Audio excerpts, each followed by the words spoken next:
Hello everyone, back into today's second video. Going to have a look at the weather for the next week to 10 days. So today's second video, which takes around the 26th of June, we'll be able to extend out beyond that the extended GFS and ECM ensembles around a couple of weeks. Have a look at 7SB2 at the end of the video for the next 4 weeks. That'll take us into the second half of July.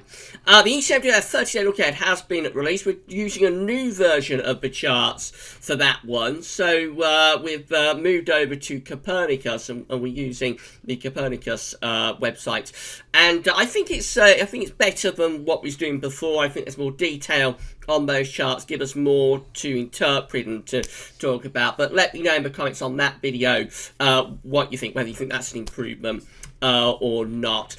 We can actually go 6 weeks out with those charts. We're still only doing a 30-day look ahead on a Tuesday, but we will show you weeks 5 and 6 temperature and precipitation anomalies from the ECMWF in the live stream tomorrow on a Wednesday. We live stream from 6 o'clock, and we will include weeks 5 and 6 temperature and precipitation anomalies from Copernicus for that live stream. So kind of splitting them up, doing weeks 1, 2, 3, 4 on a Tuesday, and weeks 5 and 6 in the live stream on a Wednesday. So let me just know what you think about all the new developments, and I hope you enjoyed that look ahead for the next 30 days for the UK and the rest of Europe as well. This video, of course, is going to be starting off by the risk of looking at the risk of thunderstorms.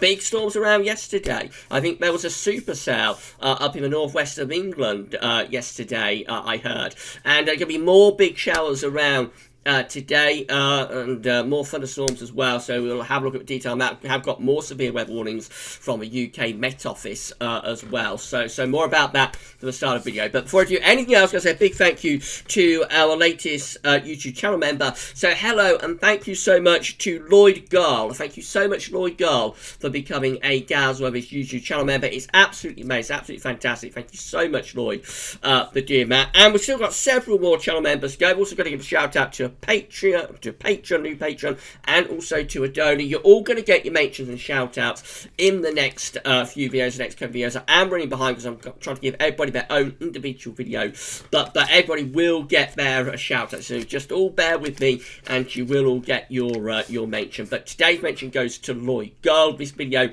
is for Lloyd Girl for becoming a GavsWeatherVids YouTube channel member. So thank you so much, Lloyd, for doing that. If you'd like to become a channel member of GavsWeatherVids, all you do is click the join button on the GavsWeatherVids YouTube homepage, or with the video take you through to another page where you can sign up and see what benefits you get for becoming a channel member. Thank you so much to all of our channel members. We are getting very close now to 6,800 subscribers. We're at 6,790, going quite rapidly. I did a little video last night looking at some of the data on Social Blade. So yes, our subs and views are going up at the moment. We're in a reasonable period of growth. I think we're over the worst of the doldrums of the coronavirus. Obviously, if the virus was to flare up again and we all went down into severe lockdown, then that would have an impact on GavsWeatherVids and all weather websites and channels. But at the moment, we appear to be coming over the other side of that. And last night's video, just thanking you all for your support, really, that you've given to all of us. So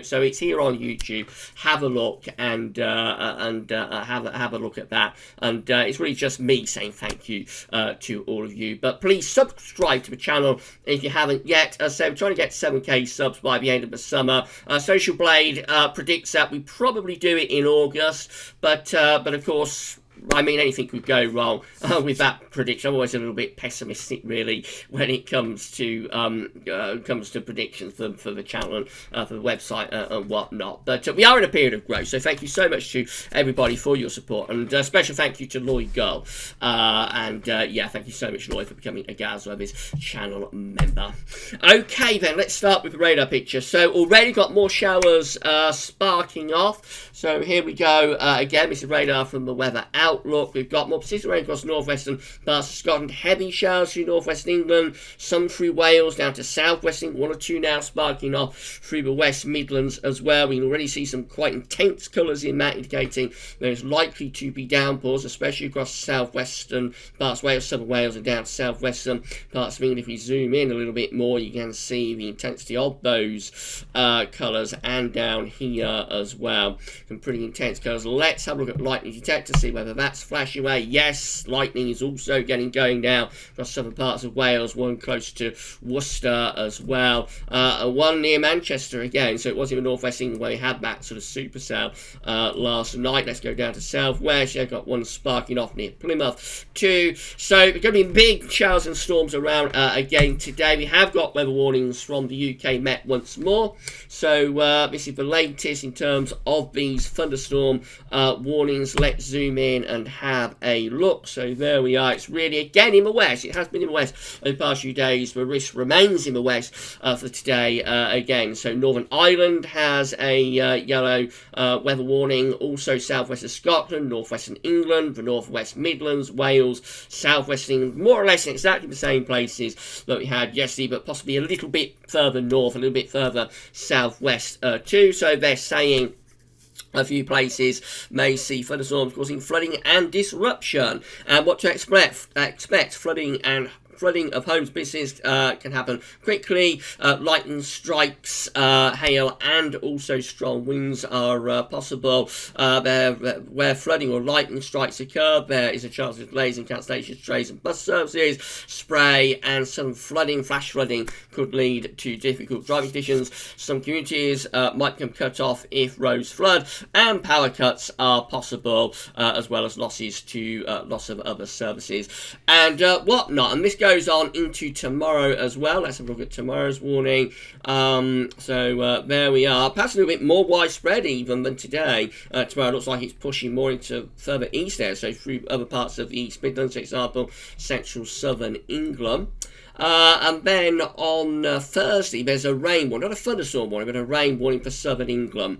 We'll keep an eye on these weather warnings in videos over the next couple of days. So yes, a lot going on, a lot of activity on the way. Today's storm risk, though, appears to be in the west. Let's have a look at the latest forecast from Hallam at meteoseal.fr. So this is the latest precipitation forecast. And again, we see that this afternoon we've got big showers and storms bubbling up there, southwest Scotland, Northern Ireland, north and west England, much of Wales, down to southwest parts of England, some through the Midlands as well, rumbling away into the evening, then dying away again overnight. Tomorrow we do it all over again, and it looks like tomorrow's showers, and we saw it with weather warning a second ago, tomorrow's showers possibly a little bit further eastwards through other parts of the Midlands, maybe start to push into some eastern counties, although the far east does look pretty dry actually. So those showers and storms rumble on into the evening tomorrow, and then possibly some signs of some wetter weather coming in off the North Sea. That's Hallam, and then we've got also WRF, so again at Meteoseal, so running through this one. Again, we've got these big showers building up this afternoon. Look at the intensity of colours. I think WRF does show it up a little bit better, so from southwest Scotland, possibly to Northern Ireland, particularly northwest England, much of Wales, southwest England into the north and west Midlands. Very intense colours there, indicating a chance of some really big downpours and thunderstorms. A few kind of in the southeast as well, but not as many through parts of southern eastern Midlands. Men all dying out overnight tonight into tomorrow. The shower and storm risk looks like it's more towards more southern parts of the country, possibly more in the south tomorrow. And again, big shower storms possible, some quite intense colours coming in there. And then through Thursday, it looks like they bring a more persistent area of rain. So these are storms moving over to Wales and southwest England through the early hours of Wednesday to Thursday, and they've got a more persistent area of rain coming in from the southeast, sort of overnight Wednesday to Thursday and through Thursday morning. So that could be quite heavy and persistent as well. That may include thunder, but I think that's a more persistent area of thundery rain that we have there through Thursday. So there's a lot going on over the next few days. Very lively weather, and we'll be keeping you posted on it over the next couple of days, of course. So having a look at more extended range, readings of a GFS upper air temperature and precipitation ensembles for the next couple of weeks. Looking at London, our wetter central today. So red line is a 30-year upper air temperature average for London. We're starting off a little bit warmer than average at the moment, generally staying average to a little bit warmer than average through to the early part of next week. And then starting to become warmer through next week, if anything. It does look as though we get some pretty warm weather with upper air temperature 10 Celsius at 850 HPA. And then average to to slightly above average as we go into the last days of June as well. Precipitation wise, plenty of precipitation spikes coming up over the next few days, so there will be further showers, if not storms, coming and going. We may have a bit of a drier trend appearing though here for the last week of June. What do you think to that? This period just here does look a little bit drier than this period just there, so we might be seeing signs of weather going a little bit drier as we move into the last week of June. But in the next sort of week, I think we are looking at further quite big showers and precipitation at times. Temperature anomalies from the 16th to 24th of June. Warmer than average in the north, maybe a little bit cooler average, surprisingly so, down in the south. Precipitation anomalies a little bit above average in most parts of the country. Driest weather is in the east, but most places have average to slightly above average rainfall.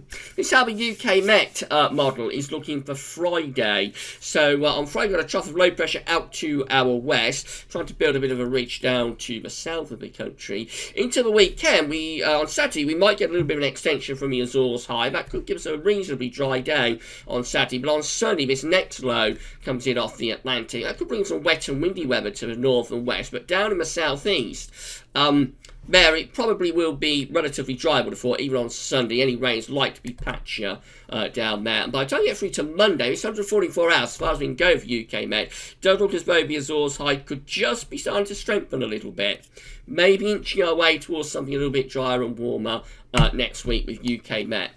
GFS looks like that, so again, rather showery on Friday. I think showers will be fewer and less intense on Friday. Saturday, we've got this deep low out to the west of Ireland, trying to build up a little bit of an extension from the Azores High, but it's really this low pressure driving in from off the Atlantic that will bring quite unsettled conditions to northern and western areas. However, in the south, we are close to 1,020 millibars, so I think any precipitation that tries to push southeastwards over the weekend is likely to become relatively light and patchy down in the southeast. I think the south and southeast could have quite a warm, relatively dry, if quite cloudy sort of weekend. Definitely looks wet and windy in the northwest, so in fact we could have gale force winds across western parts of Scotland.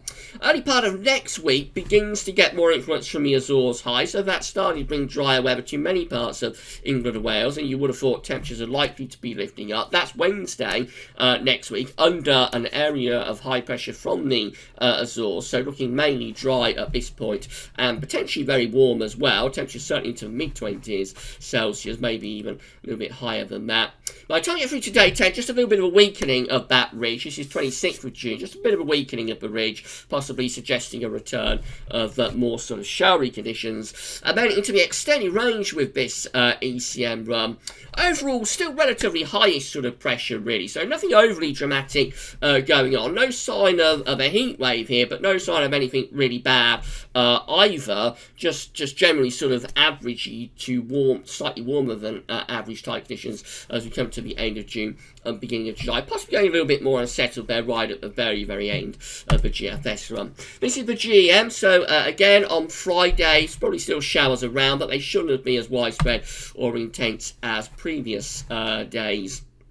And then over the weekend, well, looking a little bit more unsettled, actually, for most parts of the country over the weekend. The GM has consistently been more unsettled than other models for quite a few days. So yes, the GM looks like it could bring some quite wet weather, even into more southern parts of the country on Sunday in particular. Early next week, we possibly start to try and build this ridge up from the southwest. So we might be starting to go a little bit drier there as we go to sort of day 7, 8, 9, 10 with the GM. And should be quite warm as well. We are under a little bit of a ridge there by day 10 with the GM, 26th of June. And then finally the ECM looking like that. So again, rather showery on Friday, but probably fewer and less intense than like the days before. Saturday could be a reasonable day down in the southeast. A lot of dry and quite warm weather there. Could turn wet and windy in the northwest by the end of Saturday. Sunday, again, wind and rain in the northwest. 1020 millibar isobar is quite close to southeast parts of England, so I think there any precipitation in the southeast on Sunday is likely to be relatively light and patchy in nature. And then through the early part of next week, the ECM really starts to build up this ridge from the Azores High. So this is the warmest of the models today. The ECM is the warmest of the models, turning us very warm, if not actually potentially in the south anyway, quite hot. This is Tuesday 23rd, a week away. We are bringing the 15 Celsius ice firm into the south southeast. That's probably enough in around a week's time to get temperatures quite close to 30 degrees, 86 Fahrenheit for the first time this summer. That's Wednesday. Again, under this ridge, looking quite hot and dry, especially across more southern parts of the country. As the upper air temperatures, particularly for England and Wales, they still look very warm to hot. Maybe suggesting a bit of a thundery breakdown, though, by Thursday, the 25th of June. I think by this point we are possibly seeing the signs of a thundery breakdown. Upper air temperatures still look very warm to possibly hot in the southeast, though. And then by day 10, which is 26th of June, we're just going to something a little bit cooler and fresher from the northwest again then. But out of all the models, the ECM is definitely the hottest model today and does suggest that 30 degrees is a possibility. 86 Fahrenheit is a possibility for southern and southeastern parts of the country sometime around Tuesday, Wednesday next week. Other models are not as hot as that, so it's possible it was a hot outlier. This is how the precipitation forecast looks based on that ECM run. So again, we see the heavy showers and storms across many parts of the country today. They do become widespread this afternoon. Some really big downpours, flooding, and bad severe lightning and so on. So yeah, really lively afternoon. Tomorrow, England and Wales are focus for those storms. A little bit less so for Scotland and Northern Ireland perhaps. But again, big storms and showers around tomorrow. Thursday, more persistent sort of rain, maybe some thunder mixed in with that as well. Friday is a slight dry day. Some showers do break out on Friday, but they are fewer in nature, really. And then into the weekend, this is Saturday, so much of England actually gets quite a decent day on Saturday. It does turn wet and windy eventually in the north and northwest, though. Look how that rain comes patches. It comes across England and Wales on Sunday, sort of fizzling out, but probably does produce quite a lot of cloud and sort of spoils the day a bit on Sunday. But early next week, the rain is sort of in the northwest, with the Azores High bringing increasingly dry and potentially increasingly hot weather to England and Wales. So through next week, the ECM turns it dry and increasingly hot through much of the week till very late on, when we possibly start to see a hint of a thundery breakdown there, and it turns cooler and fresher by day 10, which is 26th of June. These are the options on the table within the ECM ensembles today for day 10 via the Icelandic Met Office. Gets us to the 26th of June. We have 34 members of the ECM ensembles with high pressure to our east and also to our west. A little bit of a trough digging in from the Atlantic, so that's possibly hinting at a thundery breakdown. As we know, for day 10, it does include the ECM control and operational run. The operational run is a run we've just been looking at. 17 members of the ECM ensembles with a nice area of high pressure over Scandinavia. Winds are in from an east to southeast direction. Could be a bit of low pressure out in west, possibly suggesting a little bit of thunder through there. That's both options are quite warm though up to day 10. In 2 weeks' time, this is the option map we've got. This gets us to the start of July, first day of July, and we're looking like this, probably suggesting a bit of a trough over UK and Western Europe, so it could just be a little bit more unsettled and cooler by then. Last thing we're looking at is CFS-V2. These are 500 about heights broken down to week periods. The first week period takes from the 16th to 22nd of June. The coming week has high pressure up to the northeast, low pressure to the south. We're bringing in the wind from the east. It's going to be warm, but there could be thunder, especially across southern parts of the country. Week 2 takes us towards high pressure. This is the 23rd to the 29th of June. The ridge just away to our east, lower pressure to further to our west and south. That turns the winds into a southerly southeast direction. Could be mainly dry and quite hot during that final week of June. Week 3 possibly suggests a thundery breakdown. This is the 30th of June to the 6th of July. The high pressure is still there to our east, but just drifting a little bit further eastwards. Lower pressure out to the west, and so that probably suggests a bit of a thundery breakdown, but should still be quite warm. And then week 4, a little bit different with this one. This is the 7th to the 13th of July. High pressure then kind of just to our south-southwest. Low pressure up to the north. This is a slightly more typical type pattern, suggesting that maybe the Azores High is just starting to strengthen and get involved down to our southwest. Could that be the beginnings of the weather settling and turning drier and warmer as we push on further into July?